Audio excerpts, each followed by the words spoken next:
I want to bring you on this message. God will. We are all work in progress.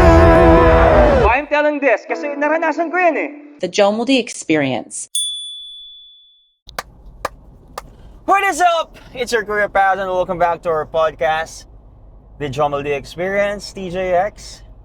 Kumusta po kayo? At ngayon ay gagawa tayo ng panibagong episode. Woohoo! And you know what, guys?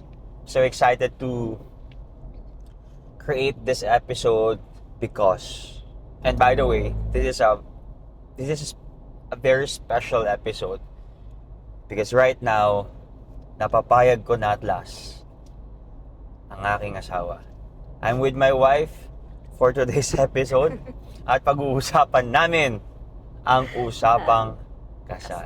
Ayan. Pwedeng mag-hi ka naman sa mga fans mo. Fans! May fans ka ba? Hello Maraming everyone. fans yan. Alright. Hello mga ka-experience. Kamusta po kayo? Ka-experience. May tawag na. May ka-experience. Hello ka. Salita ka. Kasi Hello, bawal ang dead everyone. air dito sa segment ko eh. Pagpasensyahan niyo na ako dahil ito yung first time ko. Ayoko talaga eh, pero pinipilit niya ako. Sige. Oh, hindi naman. Gusto mo naman talaga din. Gusto ko din naman, kaso nahihiya ako. Pinipilit. Ayun. Yeah. Excited akong pag-usapan namin yung usapang kasal. Today, Ayun. Ano ba? Salita ka lang. Bawal ang dead air dito. di ba sabi mo, guess lang ako bakit ako na yung mag-host. Mamamainusan tayo ng ano dito, ng... Hindi, pag-uusapan kasi natin yung yung kasal. Dahil nakakatuwa, my friends and our members and mga mentoring groups namin at yung mga kakilala talagang kinakasal na. Especially mga young couples. No? Of course, lahat naman nagsisimula sa young. No? Yes. Though yung iba, later niya sila nagpakasal. But some of them, or most of them, are still young. And ang isa sa mga bagay talaga na kailangan ng mga young couples when it comes sa marriage at sa pagpapakasal, maganda makarinig sila ng mga testimony at yung mga realities during the process of sanctification. During the process of... Kasi usually, di ba, parang lahat ng makikita natin about sa yung marriage na, pero during the preparation, yun yung mga madalas na wala tayong makikita. Yeah. Na mga cheat codes, ganyan, Yeah. yung mga unwritten rules na hindi natin Correct. alam, lalo na sa generation natin kasi nag-iba na yung tawag din, hindi na siya yung traditional wedding eh. Iba na ngayon yung sinet ng yung standard ng wedding. Tsaka marami kasi silang nakikita sa, for example, sa TikTok, sa Instagram. Okay naman yun. Pero most of the posts and yung nakikita natin sa feed, curated eh. Oo. They're not telling the behind the scenes stories, yung mga hurts or emotion. Siguro yun ang pag-usapan natin ngayon, no? Yung process. Casual talk lang naman. And bigyan natin ng tip yung mga tropa natin na magpapakasal. So, they will be ready. Yes. And they will be aware and informed kung paano yung process. No? Yun. And disclaimer lang, no? Ito yung base lang naman nito sa experience natin. Yes. Siyempre, iba-iba naman tayo ng situation. Yup. So, ito lang naman ay base sa aming The Jomoldi experience. Ngayon, with Kina. The Jomoldi with Kina experience. Ayun. Yes, totoo yun. Of course, we're not obliging you to give. we're not obliging you, or hindi to mandatory. This is just an experience that maybe could help your process, preparation dun sa process ng pagpapakasal ninyo, especially yung wedding. Of course, alam naman na natin yung dapat nating i-prepare, yung marriage eh. After the wedding, marriage. That's lifetime. Pero maganda rin i-prepare natin yung, of course, magpo-propose sila, and then yung proseso from proposal to wedding, maganda alam din nila kung anong nangyayari doon. Diba? And bigyan lang din natin sila ng background na. Kasi usually nga sa panahon natin ngayon, pwede ka mag-hire ng organizer. Yeah. Yeah. Madali na, no? Oo, sa wedding kasi namin, during our wedding, hindi kami kumuha ng organizer talaga Right. na sila nang kakausap sa supplier. Ang ginawa namin, si Pastor ang naging organizer. Hindi, kwento natin yung Oo. yung timeline. Sige. Kasi, to make the long story short, Mhm. June 9, I proposed. Ako nun. It was a surprise proposal. Of course, wala namang Surprise. scheduled na proposal, di ba? So, sa'yo, surprise yun, sa akin Sa'yo schedule. hindi, It was mom's, 60th, parang... birthday niya. Hindi parang, senior na siya nun eh. Oo. And then, sila na mismo nagsabi, Jamal, mag-propose ka na because you're not getting any younger. You're too old, okay? And then I asked her mom, paalam ako sa kanya. On the spot. Parang on the day. Grabe. On the day. Grabe. And then, mabait naman yung mom mo. Sige. Grabe naman yung preparation kasi, mo ng one day. Siguro nasa utak niya rin, matanda ka na. Tapos, nag-celebrate tayo. Nag-MC ako nun, di ba? Nag-MC Dalawa kami ka. ni Joshua. And then, at the end of the party, nagkaroon ako ng speech. So, from mommy, kinoment ko siya, my family, etc. And then going to you. Grabe naman. By the way, sila nagsabi nun hindi ako umeksena doon. So, ayaw mo? Oo nga, kasi parang somehow doon sa last part, inagaw natin yung eksena. Parang nag-guilty ako. Pero, siya naman nagsabi nun. Okay, so nawala yung parang guilt doon or whatever. Pero masaya. Masaya yung buong community. They celebrated with us. Whatever. And then, ito na. Doon na natin kwento. From the proposal ng June 9, and then going through December 30, kasi December 30 yung date namin. Yun. Kwento mo yun. Sige. Proposal. Sa From part the proposal, ko, yeah. nung proposal, after proposal kasi, or nung nag-propose siya sa akin, hindi pa ako graduate. Ang graduation ko is June ba or July? June 28, something ganon. Tapos during that time, naghahabol pa ako ng clinical requirements. So parang hindi pa ako sure kung gagraduate ako. Kasi June 9 pa lang yun eh. So kinabukasan ng proposal, nag-clinic ako agad. Ang naka-nails. Ang haba ng nails. So, ayun, nakagraduate naman ako ng June 28, praise God. Tapos, during the... Yun na yung faith ko. Gagraduate ka. Oo, gagraduate. Kasi sabi ko kay Lord, pag di gagraduate to, ayoko na. Kasi tanda na po ako, Lord. Tsaka may bas-bas naman ng parents. Pero malakas ang ang sa akin ni Lord, nag-graduate ako. Pero may isa lang kasi akong case na hindi matapos-tapos. Pero praise God natapos. At ayun, nakagraduate. Tapos after ng graduation, nagpunta ako agad ng after ng graduation, June 28, June 29 or July 1, nagpunta na ako agad ng Manila. For review. For review. Kasi kailangan ko mag-review dahil ang... For November DLE. Oo, ang board examination ko kasi, November katapusan, tapos December ng first week yung practicals ko. So, after ng proposal mo, wala na akong ibang naisip kundi yung exam ko. Hindi ko na naisip yung wedding. So, parang... So, madaling sabi, ito na, let's talk about the process. So, magre-review ka nun for 6 months, review mo ng November. So, we have to prepare. Yeah. Diba? At, kanina mo iniwan yung preparation. Actually. So, ako na nag-prepare. Okay, yun na, prepare na tayo. And then I decided, huwag na tayo kumuha ng organizer.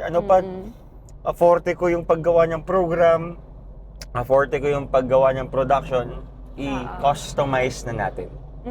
I-customize yung program. And then, by the way, ang pinakamahalaga pala, sa akin ewan ko sa kanila, pinakamahalaga after the proposal, mag-usap na kayo. Kailan? Yes. Set So, the date. the- Ang pinaka-importante yung date kasi doon magpo-fall lahat eh. Oo, meron kayong goal.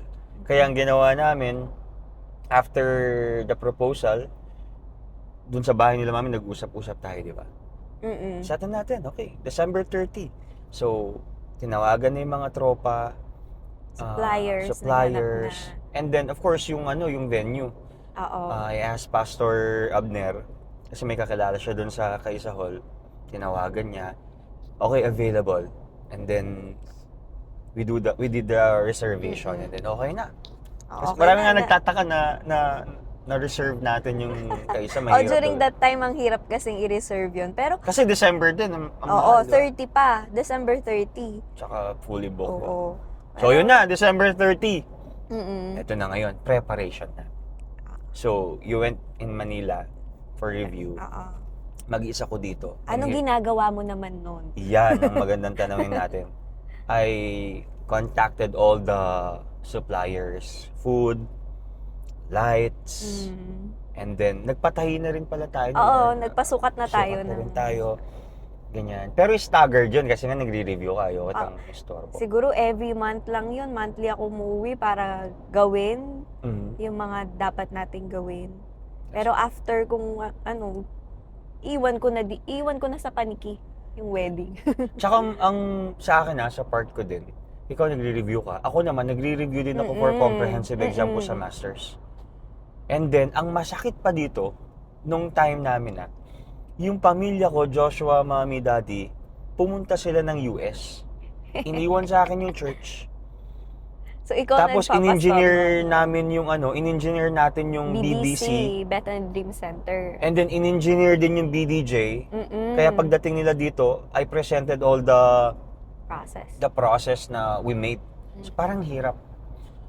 Pero by God's grace natapos. Ngayon, pag-usapan naman natin yung proseso ng pagpili ng ninong, ng ninang, ng mga bisita. Ayan. Sige. Para at least may idea sila, di ba? Oo. Yung sa atin kasi, sa principal sponsors natin, di ba, maalala mo, binigyan natin sila ng, anong tawag doon? Yung per category sila. Oh, yeah. So, para alam namin kung sino yung tatakbuhan namin kapag nag-struggle kami sa isang aspect ng buhay namin. For example, that's sa spiritual aspect namin. Mentor natin spiritually. Anong tawag na kasi natin doon? Spiritual mentors. Mentors. Ayan. So, sila yung mga set of na pupuntahan namin para, makausap sila. bigyan Meron ng din, advice. of course, yung sa work. Sa work, oo. Mentors natin sa work. Tapos life mentors. Contemporary, ito yung mga bata. Oo. Na parang hindi nagkakalayo yung age. Oo. Yan, ganun. Pero we decided, sa totoo lang, ang heart naman talaga natin nun intimate Oo. Di ba? Actually. Intimate lang kasi of course, di ka pa nagwo-work nun. Mm-mm. Sabi ko, Lord, gusto ko lang talagang may kasal na kami. Intimate, and then kami-kami lang. And then, in-encourage tayo ni Mami. Jomel, syempre, ganito, ganyan. Alam mo naman, pag nanay, di ba? Oo. Siyempre, gano'n talaga pag nanay. Pag Gusto niya nanay, yung the Jomel, best. maganda. Minsan lang mangyari sa buhay mo yan. Magpo-provide si Lord. Okay, Talaga. sige. Sige. Game! And then, along the way naman, ang daming provision. Yes, oo. To make the long story short, yung kasal, walang utang. Wala. As in, wala. At may sobra pa. Sobra pa. Bayad lahat. Nakapag-trip to Hong Kong, Yes, Macau pa tayo. nakapag-trip to Hong Kong pa kami. Binilhan niya pa ako ng cellphone ko, di ba? Ayan. Ikaw lang nanalo nun. And syempre, sabihan din pala natin sila na hindi naman din required na magkaroon sila ng yung mga spiritual mentors, ganyan. Yes, Kasi oo. paano yung iba kung gusto, 10, 5 lang. na. Wala namang problema din, no? Okay lang, basta. Sa akin nga ang ganda nga nung konti lang Mm-mm. Kasi alam mo, kasi kausap ko yung isa sa mga kaibigan natin nung nakaraan. Ang hirap kapag yung marami ding, yun yung yun yung mahirap na side. Mm-mm. Pero masaya marami. Oo. Mahirap na side is, syempre marami kang i-maintain. Yes, marami kang oo, iisipin. oo. Tapos baka, after the wedding, hindi mo na sila na-chat, napapasyalan. Oo. Ano ba naman ito? Parang in-invite lang ako dito, tapos Oo. wala na. Parang ganun din. Tama. Kaya isa sa mga, hindi naman regrets lang, isa sa mga mahirap na nangyari. Ganun. Mm-mm. Kaya maganda talaga kapag pipili kayo ng principal sponsors. Una, pag-pray nyo, Mm. sino ba talaga yung mga taong yun na ibibigay ni Lord sa inyo. Pero masaya tayo sa mga principal sponsors Oo naman. natin. Talagang very oo, supportive sila tsaka very helpful. supportive, tsaka one shot away lang din sila, one call Yes, away pag yes. may need tayo sa Tama kanila. yun, tama yun. Yeah. Kaya ayun, pray for yung mentors talaga na malalapitan nyo, na matchat nyo whenever you face struggles, ganon, or problems Tsaka sa yung pagpili marriage din nyo. ng Ate Kay, yung pagpili ng mga bisita. Sa pagpili ng bisita. Siyempre, maraming mga suggestions yan. Actually, yan yung pinaka-stressful na Oo. Alam niyo, pinaka-stressful hindi yung preparation ng program eh. kundi yung Hindi, bisita. the people themselves. Kasi, syempre, kapag nag-prepare ka ng wedding, magsaset ka din kung ilang packs ang i-invite mo. Mm. Kasi nga doon magbe-base yung mga suppliers ng food mo, ganyan. Budget mo. Budget mo. Kaya, ang hirap mag-cut. Sa atin, ang target natin 300. Oo, 300 Pero, total attendance natin, for almost pumalo ng 500. Oo. Buti na lang, magaling Buti yung na nanay lang. natin. Yes. Sabi niya, proactive. Jomel, yes, na kay Oliver's ka. Pero, you have to have backup. Mm-mm. So, kumuha pa tayo ng isang caterer, si Tita Alma. Tuwan-tuwa naman yung mga kumain. Nagkasya lahat, may sobra pa. Pero, imagine mo yun, from 300 to almost, parang 480 yata yung umattend eh. Totoo. Kasi ganun naman talagang dapat kapag magpe-prepare kayo ng kasal, kailangan expected nyo na may mga pupunta na hindi nakapag-RSVP, na yung May mga sinama plus lang, one. may mga plus one. So, during the wedding, wag mo nang problemahin yun. Maging proactive ka na lang na meron kang extra food for them. Mm. Kasi alam mo na masira pa yung araw mo dahil lang hindi May nasunod buffer ka. yung Yes. RSVP, ay yung yung packs Tama yun. na papakainin. Kaya, Tsaka sa bisita, kasi for sure yung mga magulang ninyo, marami silang mga isa-suggest. Ito, ba't di mo invite si ganito? oo. Huwag kayong mag-guilty sa part na yun. Pero, kausapin nyo na mabuti yung magulang ninyo. Ma, hindi ko naman po kasi sila kilala. Diba? And of course, I want to celebrate with those people na talagang alam pong makikipag-celebrate. Masakit kasi yung part na yun eh. Ito maganda yung mga kukunin yung bisita, yung willing mag-stay. Hanggang dulo Hanggang dulo ha. ng program. Yeah. Of course, except sa mga principal sponsors. Except sa kanila kasi yung mga kinuha natin nun. Parang bising tao eh. Tsaka Pag medyo mabibigat matatanda daw, na sila. ganun. Yeah. Expected na talagang they will Early. go home early. Pero, ang maganda kapag pipili sila ng bisita na walang part sa program, maganda yung mga taong malapit talaga sa inyo. Yeah. Kilala kayo. Experience lang natin doon sa kasal. Experience namin. Sa experience kasi namin sa kasal, may mga, alam mo yung mga ina-expect nga namin na mag-i-stay, tapos biglang aalis na lang. Hindi man nagpaalam. Sakit dun eh. Oo. And by the way, yun speaking of ganong parts, i-ready nyo rin yung emotions ninyo during the preparation. Kasi kayo, naniniwala kayo, your wedding is one of the most important events Yes. ng na mangyayari sa buhay ninyo. Tapos parang feeling nyo walang Walang sumusuporta, Yeah. walang nagmamahal. Yes. Siguro during yung preparation ng wedding, yun yung pinaka-most vulnerable. vulnerable Emotional. state mo. Parang feeling mo kasi syempre parang ikaw yung Ikaw yung bida. Bida. Oo. So in-expect mo, syempre may mga maid of honor, ganyan. Investment mo. Investment mo. Pero Groomsmen. sometimes hindi talaga nila meet yung expectation mo, and that's okay. Siguro baka hindi nila naintindihan yung responsibility. Yes. Or Una, baka busy explain din to sila. them din yung responsibility na kukunin nila, nagagampanan Tama nila yun. during, before, and after Tama ng yun. wedding. Kasi sila talaga yung makakatulong mo eh. Tatamaan Lalo ka talaga na- ng emosyon eh. Lalo na sa emotional part, sila Mm. yung mag-encourage sa'yo, Yes. magpe-pray sa'yo. So, mahalaga yung mga taong kukunin nyo Tama yun. sa yung tutulong talaga sa Yeah. inyo. Magpe-pray talaga kayo. Mm-mm. I-assess talaga kayo. Masaya talaga sila nandoon. Nandun sila. Hindi sila napipilitan. At praise God, grabe yung mga bridesmaids natin, Mm-mm. groomsmen, maid of honor, They stayed. best man. Yeah, they stay. Talagang Yung- inasikaso kami. Yung deep and wide family Yung natin. deep and wide family, nagstay sila hanggang matapos yung program. Yeah. Kung Ma- sa akin kung ang galing kasi ng community natin eh.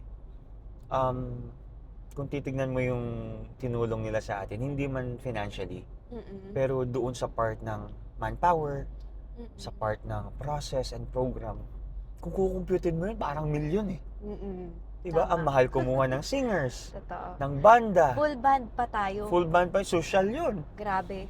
Deep and Wide Tapos may United. mga dancers pa tayo. Libre, kanya-kanya sila. Grabe. Ng trio de boda. May mga ushering pa tayo. Tsaka yung Ushering. pamasahe nila going to Tarlac, Oo. back and forth. I really appreciate that. Grabe. Ganda Inintay pa nila tayo kasi yung mga gamit din na bubuhatin natin. Sila. Sila nagbuhat. At hindi si Paring Glenn. Grabe. Inassistant tayo si Oo. Paring Glenn. Isa siya sa best men mo na. Oh, best man. Best man talaga siya. Oo. Ayan. Grabe. Sila Doc Josh. Si Doc Josh, hindi man sa manpower, pero, Pero, grabe financially. Talagang matindi. My parents. Parents mo. Yes. AA. Everyone naman. Everybody naman, help. Tsaka masaya sila. Kaya, sa akin, ako nagpapasalamat ako sa Deep and Wide community. Sa Bethany community. Talagang, they help me. Mm-mm. Pero of course, hindi mo talaga may expect na lahat masaya. Yes. Parang iba, pilitan lang. Mm. Pero, Tsaka yun ano- nga, doon nga darating emosyon, yung in-expect mong tao, Oo. tapos hindi Yun tumutulong. din pala, Sakit. yung part ng process, yung mga may taong magiging maka-cut off, Di ba? Yes. maka-cut off dahil hindi na-invite, or something na magtatampo. Kaya hindi ka rin nila binati. Oo. Magtatampo dahil Hindi sila ganyan. masaya kasi hindi mo in-invite. So, expect nyo na rin na kasama talaga yon sa proseso na may mga taong masasaktan. At mangyayari talaga yun. Yes, yes. Dahil, syempre, yung iba nga, intimate lang. Talagang hindi mo ma-invite lahat. At, syempre, yung mga tao din na iba, nag-expect sila. Mhm. Pero, Yeah. kasal nyo yun eh. Kayo ang, kayo ang magde-desisyon. At kung love naman talaga nila kayo, maiintindihan nila kayo. Yes. Yung sitwasyon. Tama yun. Tsaka, siguro, pag-usapan natin yung emotions, no? And yung process. Pero ang pinaka matindi talaga pag magpapakasal ka is yung may faith ka kay Lord. Yes. Kasi sa totoo lang, nung sinabi ng nanay, ni mami, na maganda naman, gandaan nyo ng konti. Sabi niya, teka, parang ang budget ko, syempre, may pera naman ako sa bangko. Pero yung ine-expect niya, hindi kaya. Mm-mm. Pero ang galing kasi ng Lord, pray ako Lord, provide po kayo. Hindi tayo naubusan ng partner. Grabe. Wala tayong utang, May mga sumagot pa. may sumagot. Nung ibang- Talagang prior, may nagbibigay na talagang... Nakikita mo talaga na Grabe yung Lord. it was all yung biyaya talaga ng Panginoon. Yung nag-sustain sa atin. Hindi lang financially kundi also yung people Oo. na tutulong sa'yo. Mm-mm. Kaya find the right community there Yeah. na tutulong sa inyo. Oo. Kasi hindi nyo din kaya ng mag-isa yan. You need people, body, para... Tsaka we can proudly say na we paid for our wedding. Oo. Di ba? We paid for... Of course, may mga tumulong nandyan yung sila Joshua, sila Mami. They helped us. Mm-mm. Pero yung totally sila lahat, no. I paid personally. yung wedding natin. And then, pinagsama-sama na yung mga pera. Mm-mm. At the end of the day, at the end of the wedding, everything is paid, di ba? Kasi kapag kalooban talaga ni Lord, magpo-provide si That's Lord. That's right. Mhm. Hindi Kasi- magkukulang, sobra-sobra pa. Mhm. Kaya kung kalooban Nakabili ni ka pa Lord, ng phone mo. kung kalooban ni Lord Sana all. yan, magpo-provide si Lord. That's right. Magpo-provide din si Lord ng iPhone mo. Dahil binalik mo naman eh. Niregaloan kasi niya rin ako nung Oo. December. Naragalon ko din naman. Bumawi siya. Tindi. Tsaka, wedding is... Ang saya ng proseso. Mm-mm. Ang saya ng proseso. Tsaka na-enjoy ko talaga yung part na, by the way, kinostomize natin yung kasal. Mm. Nung re-review ka talaga, paano kaya natin mako-customize ito? Tahi-tahi talaga. Ginawang production. Pero nandoon yung solemnity. Speaking of solemnity, ang paghandaan nyo po, sa akin lang experience ko lang ito. Ang pinakamahalaga sa akin, Sir. yung ceremony. Make the ceremony grand, Sacred. anointed, sacred. Yun ang pinakamahalaga May doon, worship, guys. may May worship, word. may word. Maganda yung word. Kumuha kayo ng anointed talaga na magkakasal sa inyo. Mm-mm. Kung anointed nakakanta, hindi yung mairaos lang. Kasi minsan, Ate Gay, ang iisipan mabuti yung reception. Mm-mm. Hindi Baliktad. baliktad Kasi yung reception, kainan na lang yun at saka tawa-tawa eh. Mm-mm. But your ceremony, yung word, kung kailan kayo ipro-pronounce na kasal na kayo, yun ang paghandaan yung mabuti. Yes. I tell you guys. Man, yung mga ninong-ninang natin, mga taga-ibang church, sobrang amazed sila. Mm. Sobrang nakaka-proud kasi sabi nila, parang kasal ng prinsipe. Kasi ang ganda ng ceremony. Ang galing nung- Pinag-pray kasi talaga natin. Pinag-pray no? natin. Si Bishop ang galing mag-preach. Yung mga kumanta, anointed, anak ng pastor yung mga yun. Oo.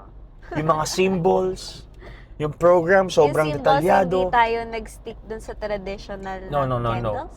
Sabi ko, Nagdagdag tayo. yes. Sabi ko, Lord, gusto kong maganda tong part na to kasi minsan lang nga ito. Dahil natin symbols na parang 10, Oo, 10. 10 symbols. And then, tapos parang nagtataka sila eh. Kasi usually ang groom, nasa una na. Mm-mm. Una na maglalakad, tapos palalakarin yung mga ninong-ninang, Mm-mm. yung mga secondary sponsor. Sabi ko, hindi, uling lalabas yung groom. Dapat nga daw. Oo, kasi Siya yung- bida dun eh. Diba? So, binago Totoo ko yun. naman kasi, Binago ko oo. yun. Tsaka biblically, tama yung punto ni Bishop eh. Dapat ang groom ang huling lumalabas. Hindi yung bride. Bakit? Tayo yung bride eh. Church eh. Ayun naman eh. Si Jesus yung groom. Siya ang huling darating. Diba? Oo. Ewan ko sa'yo. Tapos sabi ko nga, sige, pagbigyan na nga natin. Sige, yung bride na. Paano naman Siyempre, I want yun? our kasal very biblical, di ba? Pero, siyempre, bigyan na natin sa bride. Pagtatawanan ka naman nun. Ano yung mas importante ba naman siya? Girl yarn. Girl yarn. Yeah. Pero, I suggest, mga kapatid, you have to customize your Own wedding. own wedding ceremony. Yung reception, okay na yon, kanta-kanta, bigay-bigay, good. Pero yung ceremony, that is the important part of the wedding. Yun ang pagandahin ninyo. Mm-mm. Minsan kasi parang ang boring, walang anointing ng ceremony, tapos ang saya dun sa ano. Sa akin Para mas ma-magnify yung ceremony. yeah. Yun. Yung Tsaka tigay sa akin, sold out na ako doon sa... Kasi, of course, malalayong lugar yung mga ninong-ninang natin, mga bisita natin. Mm-mm. Parang they went home early eh. Sa akin, sold out na ako doon sa part na they witness a grand ceremony Yes. by God's grace. Yun ang pinaka-the best talaga doon sa part. Ba? Praise God. Lalo na nung yung kumanta ka, ay, pinikilabutan ako. Yung mangha, ay, ang ganda. Tapos yung pinaka-favorite ko yung Kiss the Bride. Tapos kanta, Ahoy Nama. Talagang kinikilabutan ako. Grabe yan. Hindi, yung sinabi ni Bishop, yung part na, I pronounce you, husband and wife. Alam mo, naramdaman ko yung yung part na, hindi ko pa nakakwento sa ito eh. Yung naramdaman ko yung anointing ni Lord, parang dumapo sa akin, parang ganun. Ano yun? Hindi ko alam kung maiiyak ako kasi parang, syempre, hindi na ako titingin sa ibang babae. Last na to, tsaka forever na to. Matatali na ako. Hindi. Yung anointing naramdaman ko. Hindi. Nararamdaman mo talaga yung... Pag kinakasal kayo, talagang may anointing. Blessing. Ikaw naman naramdaman mo nun. May naramdaman ka naman. Naramdaman ko na. din naman yung nararamdaman. Pero syempre, Parang ako naramdaman ko yata. kinakabahan ako nun. Naubos yung pera ko. So, dapat binalik naman na din. Ay. Joke lang. Ayun. Pero masaya magpakasal. Yes. Pero ang pinakamasaya, after the kasal, yung paplano kayo. Ayan ang gawin nila after the kasal. Gumawa sila ng vision Vision board. board. Ano yung gusto nyong mangyari sa marriage nyo? Tama yun. Para may direction yung marriage nyo. Yeah. Pag-pray nyo, ano yung gustong ipagawa sa inyo ni Lord sa season na to. Enjoy nila, no? Enjoy nyo lang. Huwag kayo magmamadali. Enjoy nyo yung honeymoon. Amen. Yung time nyo sa isa't isa. Yes. Huwag nyo munang isipin yung mga tatanong ng ibang tao. Kasi dati wala ka pang jowa, ang tanong, kailan ka makaka-boyfriend? Magka-boyfriend ka, kailan ka kakasal? After mo ikasal, ang next na itatanong sa inyo, kailan ka magkaka-baby? Baby. Kaya huwag kang magpapa-pressure. Huwag Yes, kayong ma'am. magpapa-pressure. Yes, sir. Kung may nagpe-pressure man sa kanila. Pray muna para sure. Pray muna para sure. para Pray sure. para sure. Yes. Kaya enjoy the process. Yeah. Enjoy the moment. Yep. Seize the moment. Yep. Enjoy nyo yung time yung dalawa YOLO kasi. yan? System mo. Biblical ba yan? Kasi kapag YOLO nagka-anak na sila, mas maanong responsibility. Yeah.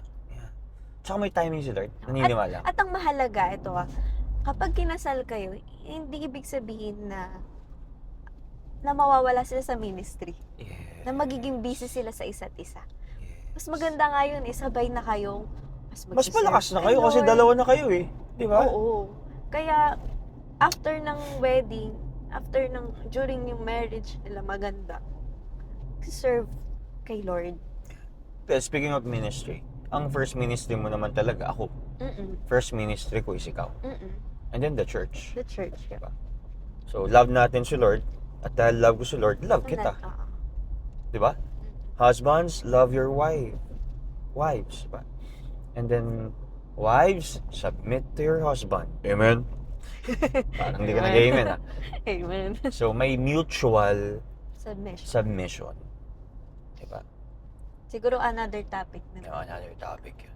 Pero siguro i-end na natin ngayon dahil Yes, dahil baka mainip na kayo at masabi na natin lahat ng mga secrets at mga ano. And anyway, thank you so much guys for listening to this episode. thank you. I hope you are blessed at nagkaroon kayo ng desire to have a great wedding. Pag-pray ninyo at yung desire ninyo bibigay ng Panginoon yan. Alright? Tsaka kapag may tanong kayo, you can message Chat sila. si Kuya Jomel, Kuya Pastor Jomel.